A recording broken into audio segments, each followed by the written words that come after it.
Black Sail Heat with Cake by White Gala Hostess. Then she pulled forth bottle and sat shut and down. Crystal chandeliers burned like suns above the Olympian Hotel's grand ballroom, their light slicing through perfume-soaked air. Laughter scattered, then froze, as Cassandra Langley, hairless in a molten gold gown, stepped forward, her smile sharper than glass. A raspberry tart gleamed in her hand, its glaze catching every flicker of light. She didn't speak at first, she just let silence stretch until it trembled. Then, with a voice, smooth as champagne and twice as cruel, she said, "Some people will never belong here." The tart flew, it struck Dr. Amara Kade across her sapphire shoulder, crimson bleeding down silk, sugar dust clinging like ash. The quartet stopped mid-note. A gasp split the room, phones rose in unison, tiny red dots recording humiliation. Billionaires leaned forward hungry for spectacle, while marble floors reflected every sharp edge of shame. Cassandra's grin widened, triumphant, as if she had crushed an empire with one throw. Amara didn't flinch. She stood beneath chandeliers blazing like judgment, her chin high, her eyes steady, her stillness louder than the laughter. For a heartbeat, the ballroom itself seemed to hold its breath. Outside, cool night air pressed against the glass, waiting. Inside, the world tilted. What came next was no apology, no retreat. It was the first spark of a storm that would swallow every glittering name in that room. And when you hear what Dr. Amara Kade did in answer to that insult, you'll understand why the night the cake hit her gown became the night an empire fell. Would you like me to now write this hook in 2 alternate variations as well, so you can pick the one that feels most viral and curiosity-driven for your audience? Marble floors shone like still water beneath the Olympian Hotel's chandeliers, each facet scattering warm light across frescoes, where Greek gods drifted over painted clouds. A string quartet threaded a soft waltz through the hum, polite enough to flatter conversation, firm enough to set its tempo. Each time the terrace doors opened, a breath of cool night slipped in with city scent, and the hush of tires on wet stone, then vanished behind velvet drapes. Servers crossed with crystal trays in steady hands. Laughter skimmed the marble. Phones glowed at table edges while names, favors, and numbers moved in whispers. Billionaires arrived with handlers who knew where to seek power. Aristocrats wore antique jewels like afterthoughts, and nodded as if titles were just long family names. Influencers filmed mirrors, steps, and faces, narrating the night for followers who would never feel this marble, but would judge every choice. Donors compare pens the way others compare shoes. The foundation's banner promised clinics, scholarships, and shelter, while the guest list promised leverage. Smiles operated like gates, some opened, some closed, all measured. Under the music, deals floated like confetti that never landed, brilliant and weightless until someone signed. Everyone understood the choreography. Cassandra Langley owned the center. The blonde heiress wore a gold gown that held light like poured metal, shoulders framed as epaulettes, waist cut to a blade. Her smile granted access with a single glance. Photographers orbited because she made good pictures. Staff shifted course when she altered her path by inches. She greeted with an exact tilt that weighed lineage, liquidity, and momentum before the second syllable. When a venture partner asked about committee seats, Cassandra's grin approved without word. Where she paused, chatter brightened. Where she turned, it cooled. Power liked being near her. She understood that perfectly. Across the room stood Dr. Amara Kade, sapphire-gowned, quiet present. She thanked staff by name after reading badges and listened fully when people spoke, as if attention itself could change outcomes. She asked the first violin whether his shoulder had survived a long tour. He brightened and said yes. She nudged a centerpiece 2 inches so guests could see one another without leaning. Nothing about her announced power. Everything suggested it. She carried the calm of someone who has signed life-changing checks and still slept. Cameras drifted toward her the way compasses find north, slowly, certainly without argument. Every time the stakes glittered, the board chair whispered about matching pledges if certain families signed before midnight. A shipping magnate promised faster corridors after storms, speaking with clipped vowels and careful optimism. A cosmetics founder described mobile clinics for mothers living 2 bus rides from care. Lawyers compared clauses near a bronze Athena, wary of language that looked generous while hiding strings. The director moved through clusters with a soft voice and sharper memory, repeating the mission while tracking who nodded and who blinked. 7 figures rolled across silent auction screens in cold fonts, precise as steel rulers. Nothing here happened accidentally. Phones hovered like harmless birds and recorded like hawks. Private threads filled with observations dressed as jokes. each ready to hatch into leverage by morning. A donor's assistant typed seating changes that translated into access. A columnist scheduled a story while praising a patron's cufflinks. Even kindness carried calculation because the room trained people to spend wisely. Into that current rolled a glittering cart loaded with desserts arranged like jewelry. Raspberry tarts shone under powdered sugar. Macarons rose in color-coded towers. Chocolate curls pretended to be bronze. Sugar dust floated like tiny stars under crystal light. The room is approved. Cassandra turned with two friends and accepted a plate from a young server. Trying to be invisible, her gaze found Amara and paused, brief enough to deny, clear enough to feel. Bodies registered it before minds caught up. The quartet entered a phrase everyone knew. Conversations thinned to make room for listening. From the balcony, a photographer trapped gold and blue in one frame, torch and tide set side by side. Cassandra approached, smile bright, voice pitched near the microphones. Brave color, she said. Let us hope it stays that way. Laughter stirred like water before a dive across the marble. She lifted a tart between manicured fingers, turned slightly for the light, and let the room hold its breath. The throw was clean, almost elegant. Red burst against blue, a flower opening and sliding in wet petals down silk. Seeds dotted skin like punctuation. The quartet stumbled, then recovered. Gasps struck first. Laughter followed, bold now that someone had written the line others could repeat. Phones flashed like slow lightning. Someone whispered, "Who invited?" Someone else answered, then added a rumor that sounded plausible enough to sting. The marble reflected everything, merciless and bright. Cruelty traveled faster than decorum. Amara did not reach for the stain. She breathed once, slow, and let the breath go, as if measuring what remained. The foundation director started forward, then hesitated because eyes were on him, and soon money would be too. A security captain adjusted their stance and stayed still because desserts are not weapons here. Staff looked at one another in tiny mirrors of pity and silence. Powdered sugar speckled Amara's shoulder like frost. She lifted her chin and met Cassandra's eyes without heat, without plea, without apology. Stillness stood where outrage might have raged, and felt stronger. The cameras noticed too. "Consider it festive," Cassandra said, handing the empty plate to the server with a smile that burned after it left her face.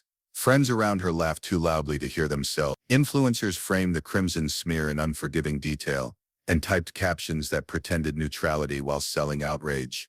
Outside the glass, the cool night kept breathing. Inside, crushed berries sweetened the air, and the chandeliers seemed to lean closer. The program resumed because schedules outranked shock in rooms where tickets outpriced rent. The host spoke about hospitals and scholarships with steady grace. People applauded on cue, yet attention orbited the stage. Cassandra offered a reporter a line about community and tradition, saying inclusive, while standing beside the woman she had marked. The camera captured gold, green, red, and blue. The board chair brightened stage lights and raised the mic, but volume cannot change gravity. Amara accepted a folded napkin and set it back without using it. She thanked the server by name. She asked the violinist whether his shoulder was sore after travel. His arm steady. A donor approached with a compliment that sounded like pity. Amara nodded and turned to the stage as the director listed clinics, mentors, beds, and meals. 7-figure numbers climbed across screens while something else shifted quietly beneath. A hedge fund titan whispered, "What exactly does she run?" and frowned at the answer he should have known. A duchess studied the stain like a fresco, revealing prophecy. An athlete offered water, then stepped back when Amara declined. Publicists messaged clients to avoid statements until morning. Posts tilted cruel, bland, or brave. Power took inventory. For now the scene belonged to a smear of red, a dress of blue, a hostess who drew blood with berries, and a woman who refused to bleed. The marble remembered everything. The music returned thinner than before, as if the bow scraped glass instead of string. Conversations restarted in careful pieces. Laughter tried to sound normal, and kept landing sharply. Cassandra stood at the dessert cart with a stage-ready smile. A hostess in a gold gown who knew exactly where every lens pointed. She lifted a pale green macaron, turned it for the cameras, and said in a bright voice, "Color needs company." The throw was a neat arc.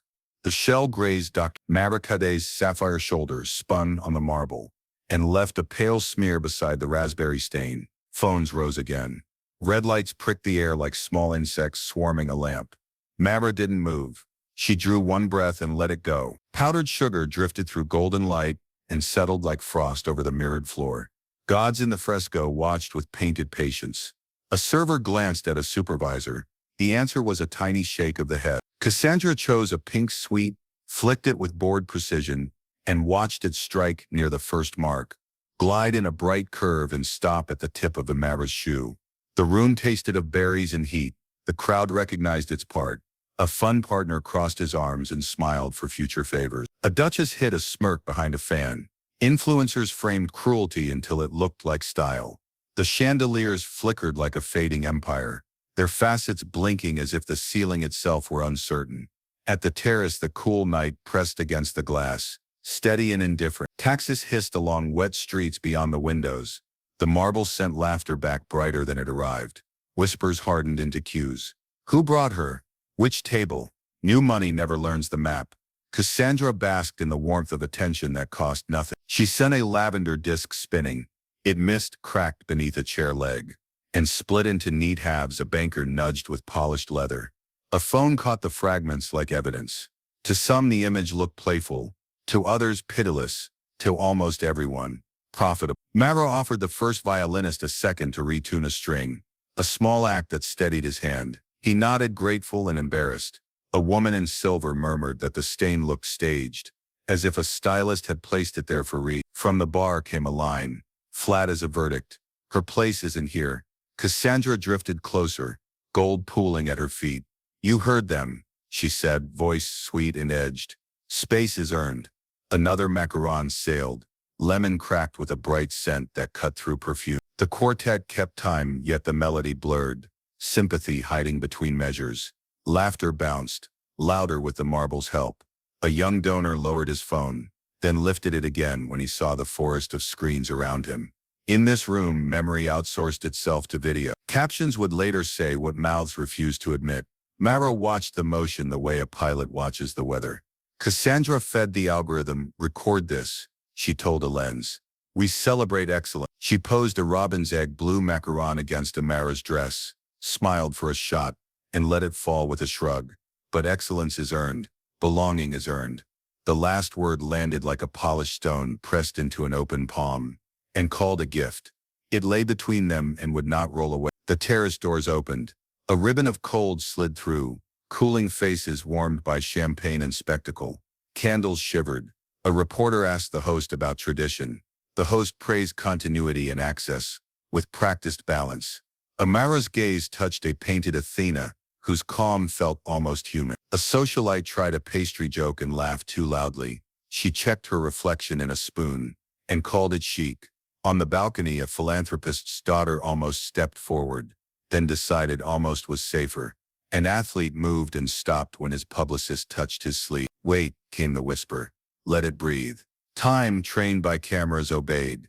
Cassandra weighed another sweet, lifted it to shoulder height, and sent it spinning with a dancer's wrist. Mara held Cassandra's eyes. Quality holds, she said, voice low, steady, exact. She did not reach for the sugar. She did not adjust the fabric. A staff captain watched her jawline, and nodded once, as if a plan had been shared without words. The quartet slid into a minor passage that tightened the air, then loosened it, then tightened it again. Chandeliers steadied, trembled, and steadied again, as if the ceiling had a heartbeat. At the front, a murmur traveled. She built something which firm. Search it. Brows dropped to screens. Silver light washed complexion. Cassandra felt the tilt and threw faster, turning posture into weather. Pistachio, rose, violet, caramel. Small planets struck silk and stone in a soft drumroll. The floor wore edible confetti. A grandmother in emerald turned away on principle, then turned back because not watching felt like surrender. Every group defends standards. Cassandra announced, smiling widely. Entry is not an insult when exit remains available. The line rose like a slogan built to survive screenshot. A few guests clapped, cautious, testing for backlash. None came, so more joined. A headline formed in a draft folder, and waited for a verb that could sell breakfast. Outside, the night pressed a cool forehead to the glass, and held the pose. Amara's stillness thickened until it seemed visible. She adjusted only breath, stance, and silence. The violinist found her eyes and played cleaner, each note curving around her as if the melody owed rent. A donor traced a wet ring on his glass, and remembered a door that once closed on his mother. He looked up, surprised at familiar anger tapping the same place in his chest. Ever felt judged for who you are? Share your story below. He wrote into a caption field, then hovered over send as if it were a lever. Cassandra watched attention drift toward the woman she meant to diminish and pushed harder, polishing cruelty until it glittered. Standards, she repeated. Softer now, edge bright. She tossed one macaron to the floor, then pressed another into Amara's palm and gently folded her fingers over it, as if sealing a letter. Shell cracked, silence cracked louder, laughter stumbled. The pose pretended intimacy while demanding compliance. Power loves that trick and calls it tradition. A gust slipped through the open door and braided night with perfume and sugar. A waiter steadied a pyramid of glasses, hands sure from heat that never apologized. The foundation director took one step, paused for a board member's praise and stopped. Old games protected new ones. Near the stage, totals rolled upward in brisk digits, unsentimental and almost bored. The chandeliers dimmed a fraction as technicians shifted a cue. For a breath, the room looked older, closer to ordinary, then brightened as if the ceiling in that shadow the frescoes seemed to study the crowd with cooler eyes. Spectatorship carries guilt. Whoever painted those gods knew. Phones hummed, comments collected, algorithms leaned toward a collision of outrage and glamour. Cassandra offered a line about guardianship and taste that would read like duty. Amara answered with no theatrics. The quiet she held was not surrender. It was contour, a boundary the room refused to admit. She opened her palm, examined the cracked shell, and placed it on a passing tray without looking down. The server met her eyes and nodded. A hush moved across the floor, not wide, not final, just enough to prove sound can kneel. Outside, night waited with even breath. Inside, glitter pressed closer, hungry for a climax. The stain on her gown had become a map everyone kept misreading.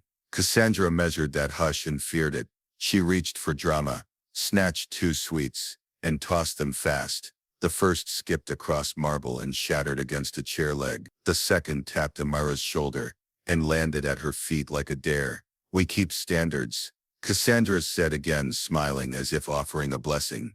The smile looked thinner. Cameras noticed. A ripple of doubt traveled around tables and made bracelets sing against crystal. A donor in the Navy cleared his throat and said the program should continue. Another proposed a toast that sounded like a plea for normal time. The host lifted a microphone, then lowered it. The quartet waited for a cue that did not arrive. The room balanced on a fine edge. Even the air felt careful. Outside, another cool ribbon slipped through the door. Inside, Cassandra's circle narrowed, tighter and brighter, like fire around paper. Amara stayed where she had chosen to stand. She shifted her heel to avoid a broken almond shell, drew one clean breath and released it. Her gaze neither hardened nor softened. It held. Chandeliers steadied. The music resumed, quieter, as if the instruments wanted to learn composure from her. Phones kept filming. Laughter cooled without quite stopping. The marble kept everything. The sugar, the sentences, the looks, the harm, the patience, and the proof that dignity can stand alone and remain whole. The night kept breathing steadily. The ballroom no longer felt like a hall of music and marble, but like an arena where cruelty became sport. Cassandra stood gleaming in her gold gown, a smile fixed to her lips, while the crowd responded with a loyalty born not of conviction but of fear. Tycoons with watches worth fortunes laughed a little too loudly, as if each chuckle purchased their safety. Socialites leaned close to one another, whispering judgments that sounded like questions yet carried the weight of verdicts. Influencers raised their phones higher, angles carefully framed, filters chosen in real time, all desperate to stay relevant to an audience that fed on humiliation. Nobody moved to intervene. Everyone measured the cost of stepping forward and decided silence was cheaper. The marble floor reflected more than light now. It reflected cowardice. Each smirk glanced off the polished stone like a mirror, angled upward to expose hypocrisy. Chandeliers showered golden beams across jewels, sequins and velvet gilding indifference and radiance. The frescoes above, gods frozen in triumph, seemed to stare down at mortals trading compassion for approval. The air felt heavy with perfume, sugar, and dread. Near the stage, the quartet continued playing, but the notes sounded mechanical, detached, as though the instruments themselves were ashamed. Phones multiplied. The hedge fund magnate's assistant filmed from the corner, uploading clips to a private channel where clients demanded access before the night ended. A lifestyle blogger narrated into her device, voice polished, pretending to analyze fashion while broadcasting humiliation. Billionaires leaned back in their chairs, pretending casual interest while their eyes remained locked on Amara, waiting for her to falter. Each lens turned the moment into spectacle, stripping it of humanity. What should have been empathy became contempt. What should have been outrage became entertainment. Amara remained still, her sapphire gown streaked with crimson tart and pastel crumbs, turned into a canvas painted by cruelty. She did not lift her hands to wipe away sugar or fruit. She stood beneath chandeliers that flickered like a fading empire, her silence louder than any insult. Every breath she drew unsettled the room, because her composure mocked their laughter more effectively than words ever could. A tycoon's wife tugged at her husband's sleeve, whispering that the woman in blue seemed strangely unbroken. He waved her off, unwilling to risk aligning with dignity over dominance. A senator's aide typed rapid notes into a phone, already shaping a narrative that would please donors. Compassion bowed to calculation at every corner of the hall. The cruelty did not require instruction. It spread through the crowd like perfume on fabric. One guest nudged another and tossed a crumb toward Amara's feet, laughing as though it were clever. Another lifted a glass in a mocking toast. Laughter rippled across marble, hollow and sharp. None questioned the morality of joining Cassandra's theater. Each feared that refusing would mark them as outsiders. Privilege demanded allegiance, and cowardice obeyed. The Olympian Hotel's grandeur only magnified the weakness on display, turning cowardice into pageantry. Yet beneath the surface, whispers began to stir. A socialite, careful to keep her voice low, asked whether anyone knew who Amara truly was. An investor, eyes narrowed, muttered that he had seen her name in business reports. Another, scrolling quickly, frowned at search results that contradicted Cassandra's narrative. Doubt was fragile but alive, threading through the crowd like a draft slipping under a closed. Cassandra laughed louder to drown it out, hurling barbs wrapped in charm, insisting that Amara did not belong. But doubt once born cannot be buried so easily. Amara's stillness deepened. It was not weakness. It was a storm gathering in silence. Her eyes held steady, reflecting chandeliers without blinking. She did not plead, argue, or retreat. Her silence made every taunt echo back on the speaker, exposing the emptiness behind their cruelty. The marble floor seemed to amplify her composure, sending it upward until even the painted gods appeared to lean closer. Every guest felt the quiet press against their skin, though most refused to admit it. They told themselves it was nothing, but something inside whispered otherwise. The cowardice of the crowd was not born from ignorance. It was born from fear. Fear of social exile, fear of being laughed at, fear of losing the currency of belonging. To stand beside Amara would mean standing against Cassandra. And Cassandra represented the gate to privilege. None wanted that gate closed, so they laughed, recorded, whispered, and hid behind glass and glamour. In truth, every mocking smile was a confession of weakness. Every phone raised was an admission of complicity. Every silence was louder than Cassandra's. At the edge of the room, a reporter lowered his camera for a moment, eyes flickering between Amara's calm and Cassandra's grin. His instincts whispered that the story was not cruelty, but the woman enduring it. He almost shifted focus, then hesitated, knowing editors demanded spectacle. He filmed Cassandra again. His hesitation, like everyone else's, became part of the record. "Have you seen someone standing alone? Tell us in the comments," whispered the thought that pressed at every observer's conscience. A plea unspoken yet unavoidable. The cool night outside became a silent witness, its air slipping in each time the terrace doors opened. That air carried the smell of rain-soaked stone, sharp and clean, indifferent to privilege or shame. Inside, sugar dust floated through golden beams, soft as snow yet sharp as ebony. Champagne flutes clinked, laughter echoed, and silence thickened around one figure, who refused to break. Amara's gown glowed despite stains, a banner of resilience wrapped in silk. Her presence challenged the crowd more than Cassandra's insults ever could. They laughed at her to avoid admitting they feared her. A banker whispered that she must be someone important, though he could not recall the details. An heiress muttered that Amara's face looked familiar from a magazine. Doubt spread like cracks in porcelain, invisible at first, but impossible to stop. Cassandra sensed it and raised her voice, summoning more laughter, hurling another insult disguised as wit.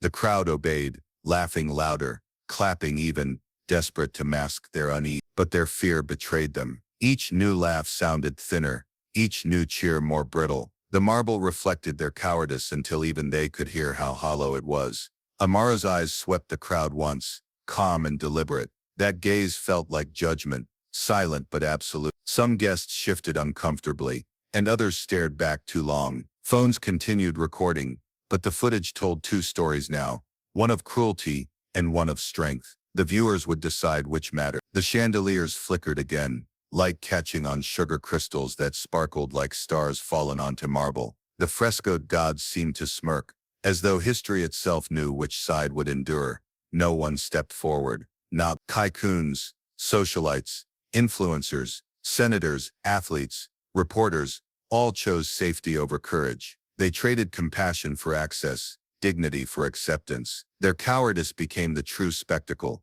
greater even than Cassandra's cruelty. And still Amara stood, still as stone, fierce as silent. She was the quiet storm, and they were the leaves pretending not to tremble.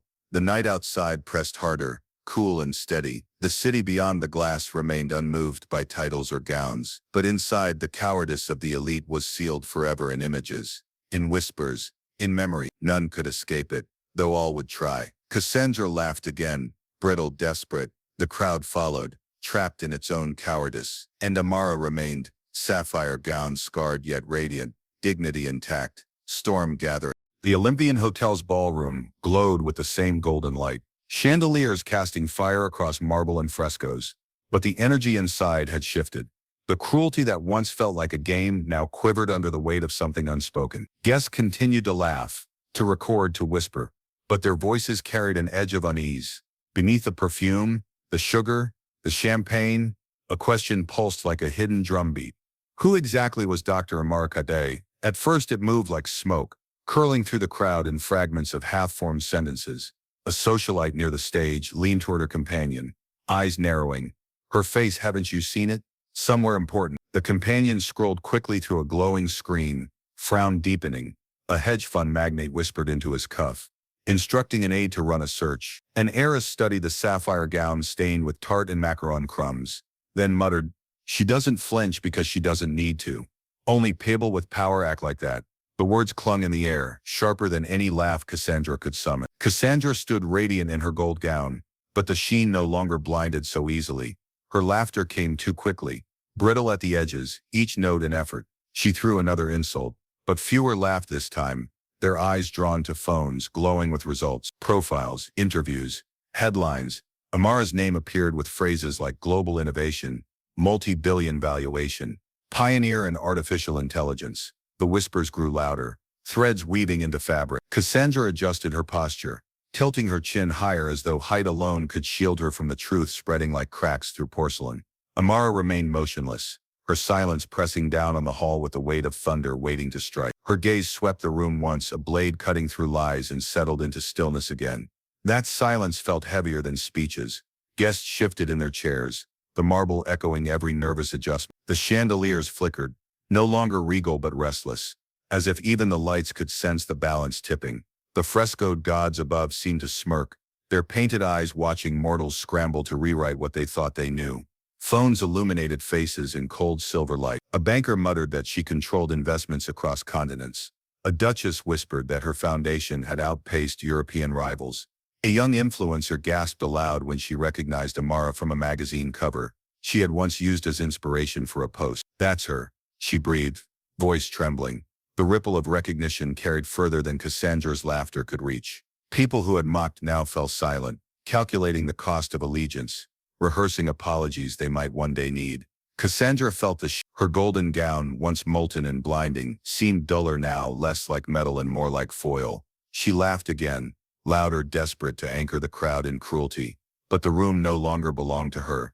Whispers swirled, louder than strings, louder than applause. They spoke of Amara's empire, her reach, her influence, her control over ventures worth more than the marble underfoot. Cassandra tried to reclaim the stage with another mocking gesture, but her hand trembled slightly, betraying nerves beneath polish. Amara's silence continued to grow. It was not absence, but presence, an invisible storm spreading outward. The longer she said nothing, the more powerful she seemed. Every eye that once mocked now watched with a mixture of awe and fear. Her stained sapphire gown no longer looked ruined but transformed, like a banner carrying the marks of battle yet refusing to fall. Sugar crystals glittered on the fabric like stars scattered across midnight. Her stillness reminded them of something ancient, Dignity cannot be destroyed by laughter, only revealed by it. Guests leaned closer, not to mock but to confirm. She owns part of the Langley Fund. One murmured, disbelief coding the words. Another whispered, not part control. A journalist typed furiously, drafting headlines before the night even ended. Each whisper drew oxygen away from Cassandra's performance, feeding a fire she could not see but could feel. The crowd's attention, once hers, now orbited Amara. Fear replaced amusement.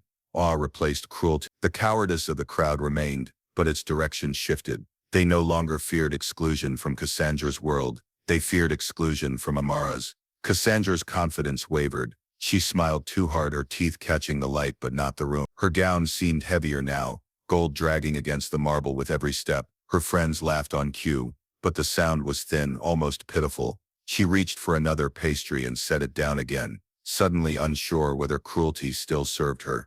Doubt gnawed at the edges of her power. She felt it when a tycoon she expected to applaud simply stared. She saw it when a reporter's camera turned away from her and toward the woman she tried to shame. Amara breathed slowly, each exhale a quiet thunder. Her gaze passed across the room again, steady, merciful. It sliced through facades and left nothing standing. The ballroom felt smaller under that gaze, as though its marble walls could not contain the weight of truth pressing in. Chandeliers flickered once more, casting shadows that seemed to stretch longer than they should. The frescoed gods above leaned closer in imagination, silent judges over privilege unraveling. The marble floor reflected both stains and strength, a double truth the crowd could not ignore. When did someone's strength surprise you? Drop it below. The question lingered not as a spoken phrase but as a pulse in the air, pressing against every conscience.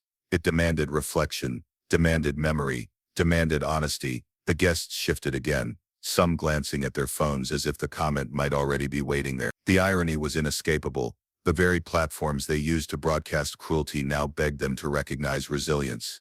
For the first time that evening, silence spread wider than laughter. It settled like a blanket over velvet chairs, over champagne glasses, over jewels worth empires, demanding attention. Cassandra's glow faded further. Her gold gown caught light but no longer commanded it. She laughed once, a brittle sound, and no one followed. She raised her chin, but it wavered. Her confidence cracked, visible now even through the mask of performance. She was no longer the center. She was a shadow beside radiance she had tried to extinguish. Fear bled into her eyes, fear that the empire she had mocked others from might not survive the night. Her smile faltered, and that falter echoed louder than her insults. Amara stood unwavering. Her silence weighed more than words, her gaze more than speeches. She was no longer simply enduring, she was transforming. The crowd sensed it. They felt the storm gathering, sensed that the power they had aligned against now belonged to the woman in the sapphire gown. They whispered her name with reverence, now not mockery. They searched her accomplishments as if memorizing scripture. They shifted allegiances without shame, because cowardice changes direction easily. Cassandra had ruled the room for years, but tonight she was being replaced, not by force, not by spectacle, but by the quiet strength of someone who refused to break. Outside, the cool night air pressed harder, a reminder that truth always arrives eventually, indifferent to privilege. Inside, chandeliers trembled, frescoed gods bore witness, and marble reflected the truth no one could deny. Amara Cade was not a guest to be mocked, but a force that would redefine the night. The cowardice of the crowd revealed itself again, not in their laughter now, but in their sudden silence, their desperate recalculations, their fear of standing on the wrong side of history. And through it all, Amara remained unshaken, her silence a storm waiting to speak. The hush that had thickened inside the Olympian Hotel now pressed so hard that even the chandeliers seemed to tremble. The laughter, the cruel smirks, the stage jokes, all gone. Only whispers darted like moths under golden light. Amara Cade, still in her stained sapphire gown, stood motionless. For long minutes she had endured in silence. Now at last, she raised her head and let her voice slip into the marble air. Calm, steady, measured. I've invested $7 billion in your family's fund, she said. The words were simple, factual, and clinical. No shout, no theatrics. They struck harder than any thrown dessert. The marble seemed to echo them, repeating each syllable until it burned into every ear. A phone slipped from someone's hand and shattered against the floor. Gasps rose like a tide, raw and involuntary. The quartet stopped playing, bows frozen midair. For a moment, the opulent ballroom sounded like nothing but shock. Cassandra Langley blinked as though she had misheard. Her smile faltered, her lips parting without words. The gold gown that once seemed to glow like molten metal now looked heavy, dulled by sweat and fear. She forced a laugh, brittle, hoping to pull the crowd back. "Surely a joke," she murmured, but her voice cracked. Guests shifted uneasily, eyes glued to phones now spitting facts into the open. Holdings, board seats, acquisitions. Screens displayed confirmation faster than denial could mask it. Amara did not move except to breathe. Her stillness carried authority sharper than any command. She repeated with the same calm clarity, 7 billion. I did not come here as a guest. I came as your largest stakeholder. The crowd erupted, not in applause but in disbelief. Voices overlapped, whispers cut into gasps. 7 billion. Is that true? She owns the fund? Chairs scraped against marble as people half rose, straining to catch every word. Chandeliers flickered in the reflection of hundreds of glowing screens, light splintering across jewels and glass like truth-shattering illusion. Cassandra's face drained of color. The sheen of her gown, dulled further under the heat of attention, turned against her. She stammered, That's impossible. My family controls." She broke off as a banker spoke loudly from near the stage. "She's telling the truth. I've seen the filings. K Group has the controlling share." The declaration cracked the room open. Gasps surged louder, phones dropped and a glass shattered at the back. Murmurs swelled into waves of disbelief, panic and awe. Reporters scribbled furiously, cameras tilted, influencers mouthed apologies to their own devices. A senator whispered, "She owns the fund," as though confessing a sin. A duchess covered her mouth with a jeweled hand, eyes wide. Cassandra tried to laugh again, but the sound scraped the air raw. She swayed slightly, as though the marble beneath her feet no longer held. Amara's gaze moved slowly across the hall, a blade cutting through lies. Her eyes met each cluster of power, each face that had mocked her minutes before. None dared laugh now. Her voice, calm and precise, filled the silence again. "Your legacy depends on my decision. Your family's empire survives because I allow it. Tonight I came not to beg entry, but to remind you power is earned, not inherited." The chandeliers dimmed under shifting cues from technicians, but the effect felt prophetic. Light thinned, leaving shadows across painted gods and polished marble, as though the room itself recoiled from Cassandra's fall. Guests leaned into one another, their whispers frantic. "What does this mean for donations? If she pulls out, the fund collapse. Did we just mock our own benefactor?" The irony scorched hotter than the stage lights. Cassandra stumbled back a step, her gown catching under her heel. She caught herself, but dignity slipped beyond reach. Her gold no longer looked royal. It looked desperate, tarnished. "You can't," she began, but Amara's quiet voice cut cleanly across. "I can. I already have. The fund's survival rests in my hand, not yours."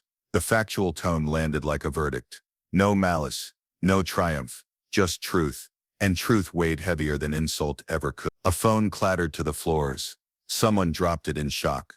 Another guest muttered. She toppled them in a sentence. The air smelled of sugar and panic. Champagne fizz lost its sparkle. Influencers adjusted captions mid-upload, deleting cruelty and writing off. The marble recorded every detail.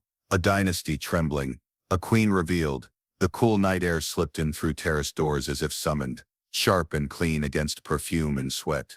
Outside, taxis rolled over rain-slick streets, unaware of history unfolding. Inside, the ballroom boiled with chaos.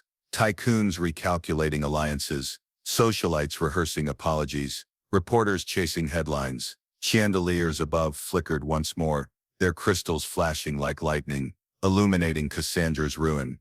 Amara did not smile. She did not glow. She let silence hang again, confident that truth required no decoration. Her sapphire gown, stained with tart and sugar, glowed under fractured light. No longer a canvas of cruelty, but a banner of endurance. She looked regal, not in spite of the stains, but because of them. They testified to survival, to power that endured humiliation, and emerged unshaken. Cassandra's friends stepped back, their loyalty vanishing in real time. A tycoon who once clapped at her jokes, now whispered to an aide, shift meetings to K Group. A socialite erased videos before they reached wider feeds. Influence migrated faster than contagion, abandoning gold for sapphire. Cassandra tried to raise her voice, but no one listened. Her power drained faster than her words could travel. Gasps echoed one last time, as Amara added with calm precision, "Tomorrow, headlines will not read of a gala. They will read of an empire undone." She stepped back into stillness, allowing the words to bloom. The frescoed gods above seemed to nod in painted approval. The marble floor, littered with crumbs and glass, reflected her unbroken stance. The night outside pressed colder against the glass. Indifference absolute. Inside, heat swelled with panic, awe, and the realization that privilege without substance collapses when truth speaks. Cassandra clutched her gown, knuckles white, her empire unraveling in front of those who once cheered her cruelty. Amara turned her gaze once more across the crowd, steady, unsparing, final. Phones no longer recorded mockery, they recorded history, and every guest knew they would leave this ballroom, carrying the weight of what they had witnessed. Not humiliation, but reversal. The quiet storm had spoken, and in one factual revelation, $7 billion had redrawn the map of power. The chandeliers flickered once more, then steadied, as though acknowledging the new order. The marble kept the record, the frescoes bore witness, the chandeliers shivered in judgment, and the night outside whispered cold truth. Cassandra Langley's reign had ended. Amara Cady had revealed the power no cruelty could diminish. The Olympian Hotel's ballroom had never looked so grand and yet so broken. Crystal chandeliers still spilled golden light across marble floors. Polished to mirrors, frescoed gods still loomed in painted triumph above, and velvet curtains still swayed with drafts of the cool night air. But glamour had thinned to panic. What minutes earlier gleamed as privilege now trembled under truth. The crowd that once laughed with Cassandra now shifted away from her, as if she carried contagion. Phones glowed silver in every hand, screens flashing headlines and figures that spelled out Amara Cady's reach. The same devices that broadcast humiliation now document Cassandra's ruin. Guests whispered in frantic tones, searching, scrolling, confirming. 7 billion. She controls it all. Langley Legacy Fund exists because of her. How could we not know? Each discovery widened the gulf around Cassandra. Chairs slid back, glasses clinked, and the marble caught reflections of retreat. No one wanted to be caught standing beside her. She stood alone in her gold gown, once molten and commanding, now dull, heavy, and pitiless in the light. Her smile was gone, replaced with eyes darting like a cornered animal. Reporters arrived at the doors, cameras lifted high, microphones raised like weapons hungry for sound. Flashes cut across the hall, blinding in bursts, catching every tremor of Cassandra's hands. Photographers leaned forward, desperate to capture the image of collapse. The hostess turned spectacle. Questions shouted over one another. Dr. Cade, a confirmation on the holdings. Langley, did you know? What happens to the fund now? The orchestra faltered into silence, their bows lowered. For once, music abandoned wealth. Cassandra tried to summon composure. She raised her chin, but the gold gown dragged around her ankles like chains. "This is absurd," she said, voice brittle, words cracking against marble. Nobody believed her. The crowd's attention had shifted permanently. Every whisper, every lens, every eye now faced Amara. Cassandra's empire of inherited power no longer existed. It had shattered in plain sight, and everyone present wanted to be a witness, not an accomplice. Amara did not speak again. She did not need to. She stood calm in her stained sapphire gown, posture unbroken, silence sharper than speeches. Crushed tart streaks down her shoulder looked less like ruin and more like battle scars. Sugar crystals glittered under chandelier beams, like stars scattered across night silk. She was not a victim but a victor, her endurance radiant, her stillness monumental. Every camera frame confirmed it. Cassandra had tried to shame her, and instead crowned her.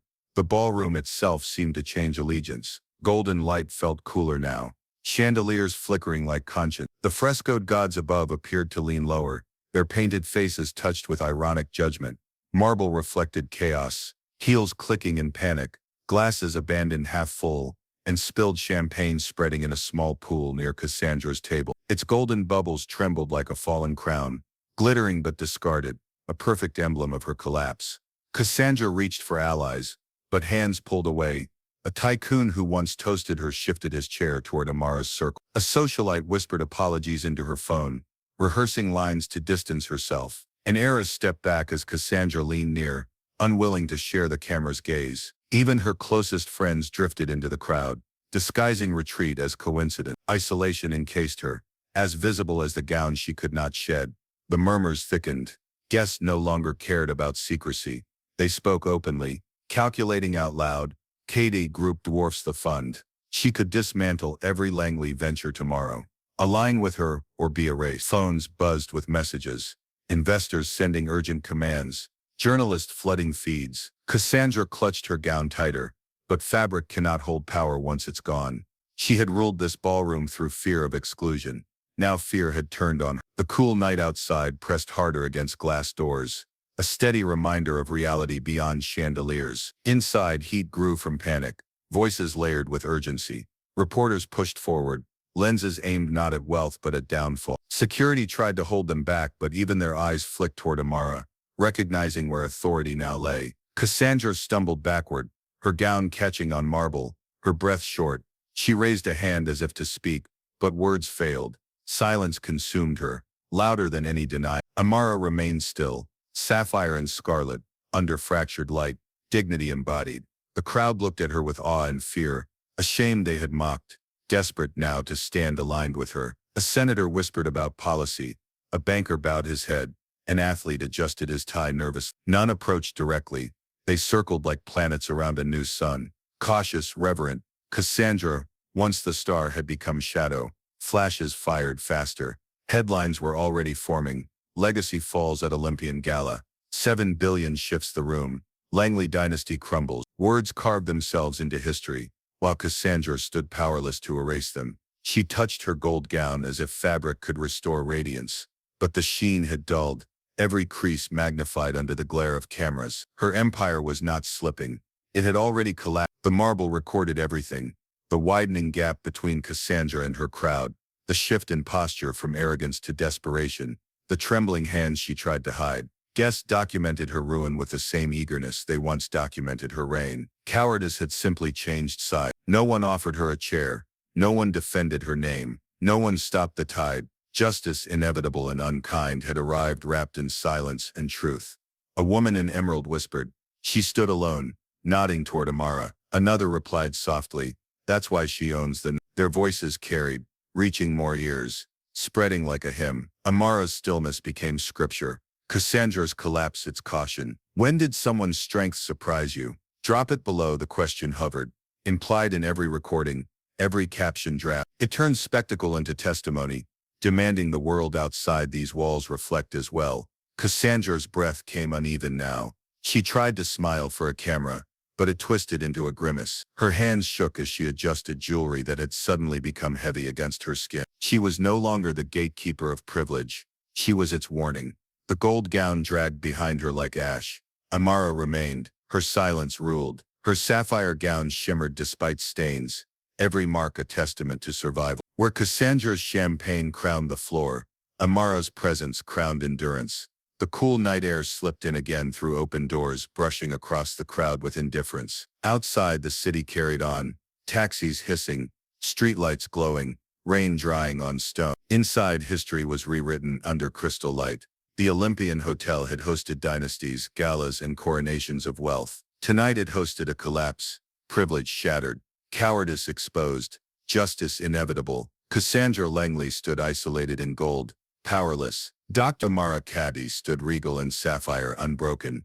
The crowd, once complicit, now turned witness, and the marble floor beneath gods and chandeliers bore a silent record of an empire undone. The chandeliers above the Olympian Hotel still glowed, but their light no longer crowned privilege. It cast judgment instead, spilling across marble polished to mirrors, across frescoes where gods looked down as silent witnesses. The air inside held the residue of sugar, champagne, and fear, while the cool night outside pressed against the tall glass doors like truth demanding entry. Guests stood hushed, their voices clipped, their eyes restless. Phones had captured humiliation, revelation, and collapse. Now they turned to capture the aftermath. At the center, in a sapphire gown scarred by tart and macaron crumbs, stood Dr. Amara Kada. She did not raise her hands for silence. She didn't need to. Her stillness commanded attention as surely as wealth commands notice. The stains across her gown glittered under fractured light, not as ruin but as symbols of battle endured. Every crimson streak, every sugar fleck, became proof of resilience. She turned once, her gaze sweeping across the marble hall, and the crowd parted in instinctive deference. Those who had mocked minutes before now bowed inward, afraid to meet her eyes yet desperate to be seen by her. Silence reigned, taut as a drawn bow. Her voice broke it, calm, steady, deliberate. Power is earned, not inherited. The words echoed, amplified by marble and glass, louder than the orchestra ever had. They sliced through the remnants of laughter, through cowardice, through the false radiance of inherited privilege. They cut straight to the bone of the night's spectacle. For a moment, nobody breathed. Then a collective murmur surged, soft gasps, hushed confessions, frantic agreements. She's right. We watched it happen. It's over. Reporters scribbled furiously, their headlines already shaping history. Influencers whispered to their devices, framing captions that replaced cruelty with awe. Bankers and tycoons exchanged sharp glances, recalculating futures. Yet no one dared interrupt. Amara had seized the moment entirely. Every eye fixed on her sapphire gown, torn and stained yet regal, gleaming under chandelier light like armor forged from truth. She stood not as a victim, but as a victor, her presence undeniable. Cassandra, trapped in her dulled gold gown, finally broke. She staggered back, knees giving way, collapsing onto a chair that scraped loudly against marble. The sound rang like defeat. She tried to rise, but no hand reached out. Her friends had already stepped aside, unwilling to share her room. The empire she once represented had abandoned her in the very room she thought she ruled. Cameras tilted to catch the image, the golden heiress crumbling, the sapphire survivor towering. Amara did not gloat. She did not smile at Cassandra's collapse. Instead, she looked beyond her toward the crowd itself. Her voice carried again, lower but sharper. You chose silence when cruelty demanded courage.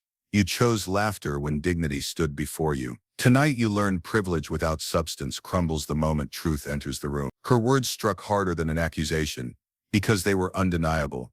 Guests shifted, ashamed. Some lowered their eyes. Others stared at phones as though hiding inside the glow. Yet her tone lifted, triumphant, generous even. Resilience, she said, her gaze sweeping them once more, cannot be taken. It is proven. It is earned. The chandeliers flickered as if bowing.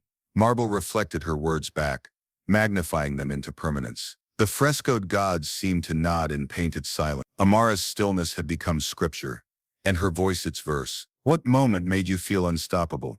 Share to inspire the unspoken invitation, pressed into every guest, into every camera, into every audience beyond those walls. It was not a plea but a command, a call to remember dignity, to spread it, to carry it further.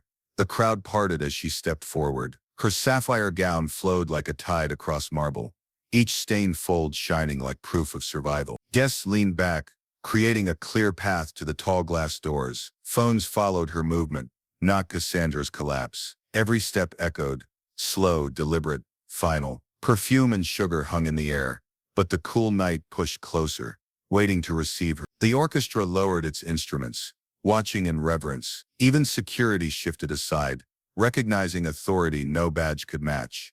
Cassandra remained hunched, her gold gown dull as old foil, head bowed under the weight of abandonment. She reached for a friend, but none came. Her empire of fear and inheritance dissolved entirely. The crowd did not protect her.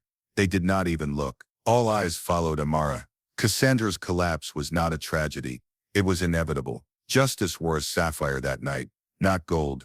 Flashes erupted as Amara reached the door. Reporters shouted questions, but she answered with silence, gaze steady, chin high. That silence told more than words could. It told of power revealed, of endurance crowned, of cruelty defeated without retaliation. Her presence, regal even in stains, testified that dignity is not erased by attack, but illuminated by it. She paused at the threshold, the cool night air brushing her face, carrying scents of rain-soaked stone and city lights. She breathed it in like victory. The crowd exhaled collectively, a sound that carried awe, fear, and respect. Guests whispered apologies to themselves, promising allegiance they had denied earlier. Tycoons whispered strategies.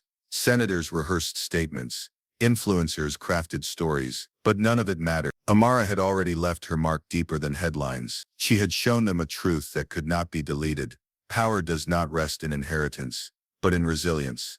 Her exit became legend before she even stepped outside. Marble mirrored her gown, chandeliers shimmered as if reluctant to let her go, and frescoed gods bore witness from painted heights. The crowd that had once mocked now followed her with reverence, every phone desperate to capture the final image. The sapphire queen leaving the ballroom that had once tried to destroy her. Cassandra's sobs muffled behind them went unnoticed. The heiress sat abandoned in gold, a relic of privilege collapsed. Champagne pooled on the marble near her feet, bubbles trembling like a crown dropped from a careless hand. She had once ruled this room. Now she was nothing more than its warning. Amara pushed the doors open. Her cool night air swept in, cleansing perfume and sugar with sharp clarity. Street lamps glowed across wet pavement. Taxis hissed by, and cameras flashed against glass. Reporters surged forward, microphones raised. She did not break stride. She stepped into the night as if claiming it, sapphire gown glowing under city lights like a beacon. The Olympian Hotel's grandeur faded behind her. The chandeliers, the frescoes, the marble, all remained, but their meaning had changed. The hall that celebrated privilege now stood as a tomb of its collapse. Guests who stayed inside would remember their cowardice. Those who followed would remember her command. The world outside would soon remember the night. A dynasty fell and a woman in sapphire rose. Her final words still echoed. Power is earned, not inherited, and they would not fade. They would live in headlines, in whispers, in posts, in memory. They would outlast chandeliers, frescoes, and marble. They would remind generations that endurance builds empires. No cruelty can top. As the doors closed behind her, the ballroom sank into dim silence, its opulence now backdrop to ruin. Cassandra remained collapsed, forgotten. Guests whispered in low tones, already reshaping alliances. But Amara walked into the night untouched, her dignity radiant, her resilience unbreakable. She was no longer a guest of the gala. She was its lesson, its truth, its legacy. The doors of the Olympian Hotel swung wide, and the cool night air rushed in like a tide reclaiming the shore. Dr. Amara Kadi stepped out, her sapphire gown catching the glow of street lamps. Its stains no longer marks of cruelty, but symbols of survival. Photographers swarmed, their cameras flashing in bursts that lit the wet pavement like lightning striking marble. Reporters shouted questions, voices blending into chaos. Yet Amara did not break stride. Her poise remained unshaken, every movement a testament to dignity. Behind her, the ballroom that had once dripped with privilege now lay hollow. Chandeliers still burned above frescoed gods. Marble still shone under their light, but the grandeur felt like a tomb. Champagne puddled near abandoned tables, its bubbles trembling like a fallen crown. Cassandra Langley sat hunched in her gold gown, isolated. Her empire of inheritance collapsed in front of the very people who once worshipped her. The crowd no longer looked at her. They whispered only about Amara, the woman they had underestimated, the woman who had turned humiliation into triumph. Headlines spread before the night even ended. Notifications lit phones in every hand. Tech mogul topples Langley empire. 7 billion turns the gala upside down. Resilience redefines power at Olympian Hotel. The world beyond those marble walls had already claimed the story, shaping it into legend. Clips flooded networks, comments surged, and the spectacle of cruelty had been replaced by the revelation of endurance. Amara had not only survived the attack, she had rewritten its meaning, transforming shame into a mirror that exposed privilege as fragile and empty. Outside, the city embraced her. Rain-slick streets reflected her gown, glowing like a beacon against the darkness. Taxis slowed, passengers craning their necks to glimpse the woman who had silenced an empire with a sentence. Strangers stopped, their faces lit by the flashes of cameras murmuring her name. The cool night carried the sound of it down avenues and alleys. Amara the unbreakable, the storm that had spoken. She paused at the curb, the press still shouting questions, and lifted her chin toward the night sky. She did not answer the noise. She did not need to. Her silence said everything. It told of strength earned, of dignity preserved, of a lesson carved into history. The stains on her gown sparkled under the lights. No longer blemishes but constellations, proof that resilience does not hide. It shines brighter after trial. The lesson was undeniable. Power built on inheritance collapses when tested, but power earned through resilience endures. Amara had shown it with stillness, with patience, with truth. She had not shouted down cruelty. She had outlasted it. She had not begged for belonging. She had redefined it. The crowd inside the hotel would spend years retelling the moment, ashamed of their laughter, awed by her composure. The frescoed gods would forever look down on that marble floor as witnesses to privilege undone and dignity revealed. The cameras caught her final glance at the hotel before she entered her car. It was not anger, not revenge, only calm acknowledgement that the night had ended, as it was meant to. The Olympian Hotel had hosted her humiliation, and it had hosted her victory. Its grandeur would never escape the memory of the night. Its power shifted from gold to sapphire. And so the story closed, not with despair but with triumph. Amara walked into the night unbroken, her sapphire gown glowing like a beacon, her silence louder than every cruel laugh that had filled the ballroom. She left behind a warning for the arrogant and a promise for the resilient. No attack, no mockery, no privilege can extinguish the strength of someone who refuses to bow. If this story shook you, share it, subscribe, and hit the bell for more epic tales of unbreakable spirits. Carry this lesson forward, because resilience is the power that outlives empires.